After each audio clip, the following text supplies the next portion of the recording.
मानसिक शारीरिक शोषण करके हमारे संविदा कर्मियों को सरकार बहाल कर रही है। इसके बारे में सरकार ने क्या विचार रहा है? लगभग 3.5 लाख पद रिक्त पड़े हुए हैं, सरकार के पास कोई दृष्टि नहीं है। उन्होंने कहा कि ऐसा कोई विचार ही नहीं है किसी प्रकार का उनके बारे में, आउटसोर्सिंग कर्मी और संविदा कर्मियों के बारे में करने के बारे में, क्योंकि इनके मन में युवाओं के प्रति संवेदनशीलता की शिकार है ये वर्तमान सरकार। और युवाओं को लगातार ये 4 साल तक इन्होंने धोखा के बाद से ही यहाँ पर रोजगार एक बड़ा मुद्दा है और जब भी विधानसभा का सत्र बुलाया जाता है तो युवाओं को उम्मीद रहती है कि उनके हक में कोई आवाज़ सदन में उठेगी और कोई प्रस्ताव लाया जाएगा जिससे रोजगार के रास्ते खुलेंगे। लेकिन हर बार निराशा हाथ लगती है और आज भी रोजगार के मुद्दे पर सदन में काफ़ी हंगामा विपक्ष की ओर से हुआ है। हम बात करेंगे, हमारे साथ बात करने को मौजूद है विधायक आनंद ओझा।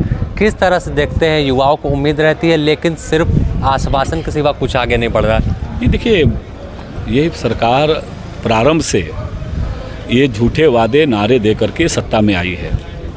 और जब आपको ध्यान में होगा कि 2019 में जब ये जनादेश लेने के लिए आए थे तो जनादेश के वक्त इन्होंने कहा था कि हम प्रत्येक वर्ष 5 लाख युवाओं को रोज़गार देंगे, जिनको रोज़गार नहीं दे पाएंगे उनको हम बेरोज़गारी भत्ता देंगे।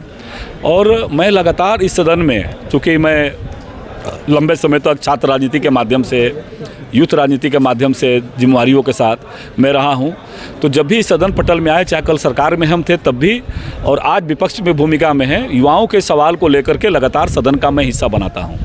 और आज भी हमने सदन के माध्यम से 3 प्रश्न लाया था। एक हमारा अल्पसूचित के माध्यम से प्रश्न था कि सरकार क्या ये जो हमारे संविदा कर्मी है, आउटसोर्सिंग कर्मी है, अनुबंध कर्मी है, इनके बारे में कोई सरकार के पास नीति है जिस नीति के माध्यम से हजारों हजार कर्मी जो विभिन्न पदों पर, खाली जो रिक्त पद है जिस पर सरकारी नियुक्ति होनी थी और उसके जगह पर सरकार काम करने के लिए मानसिक शारीरिक शोषण करके हमारे संविदा कर्मियों को सरकार बहाल कर रही है। इसके बारे में सरकार ने क्या विचार रहा है? जो विधानसभा ने उत्तर दिया है, सरकार ने जो उत्तर दिया है विधानसभा के माध्यम से, वो उत्तर काफ़ी दुखी करने वाला है। उन्होंने कहा कि ऐसा कोई विचार ही नहीं है किसी प्रकार का उनके बारे में, आउटसोर्सिंग कर्मी और संविदा कर्मियों के बारे में करने के बारे में। वहीं दूसरा अल्पसूचित प्रश्न के माध्यम से मैंने कहा कि अभी तक कितनी पदों पर सरकार ने, विगत 4 वर्षों में सरकार ने कितनी नियुक्तियां की है। उत्तर आपके सामने है सरकार का, कि कहा कि इस विभाग में इतनी अधियाचना की गई है, इस विभाग में इतनी अधियाचना की है।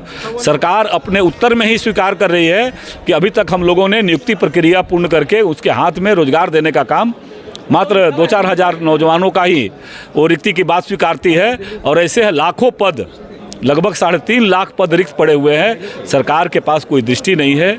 और उसी तरह से जब ये उत्तर आने के बाद सदन में मैंने कार्यस्थगन प्रस्ताव लाया कि भाई युवाओं के रोजगार के सवाल पर सदन में चर्चा कराइए, आप कितनी पदों पर रिक्तियाँ पड़ी हुई है उस रिक्तियों के बारे में सरकार क्या उस पर चर्चा कराइए, हमारे संविदा कर्मियों के बारे में चर्चा कराइए, हमारे स्वास्थ्य विभाग के जो अनुबंध कर्मी हैं उनके बारे में चर्चा कराइए, विभिन्न PhD विभाग में जो हमारे विभिन्न विभागों में जो कार्यरत आउटसोर्सिंग कर्मी हैं उनके बारे में चर्चा कराइए।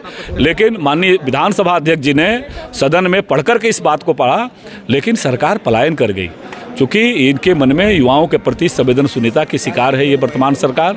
और युवाओं को लगातार ये 4 साल तक इन्होंने धोखा दिया है। और आने वाला वर्षों में, आज हमारे नौजवान ठंड में सड़कों पर संघर्ष कर रहे हैं। मैं इंटरव्यू देख रहा था आप ही लोग के चैनल के माध्यम से, विभिन्न एजेंसियों के माध्यम से, कैसे हमारी झारखंड की बेटियाँ रोजगार के लिए दर दर भटक रही है, उनके अंदर प्रतिभा रहते हुए लगातार सरकार परीक्षाएं कैंसिल कर दे रही है। तो ऐसे सारे विषयों को लेकर के हमने लाया था, लेकिन सरकार आज पुनः पलायन कर गई, वो चर्चा से भाग गई। क्या लगता है कि स्थानीय कौन है, झारखंडी कौन, अब तक यही स्पष्ट नहीं हुआ? यही कारण है कि रोजगार देने में सरकार विफल साबित हुई है? नहीं, इसके पास इस सरकार के न तो नीति स्पष्ट है, न नियत स्पष्ट है। ये केवल और केवल भ्रम का वातावरण डाल करके और नौजवानों को धोखा देने का काम कर रही है।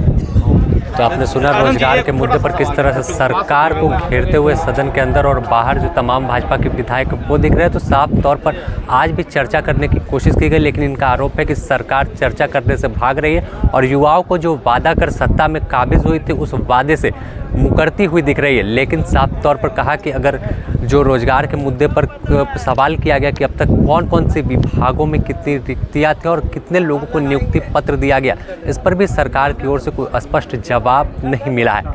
द न्यूज़ पोस्ट में फिलहाल इतना ही। अपने सहयोगी संतोष के साथ Sameer, the news post, Ranchi.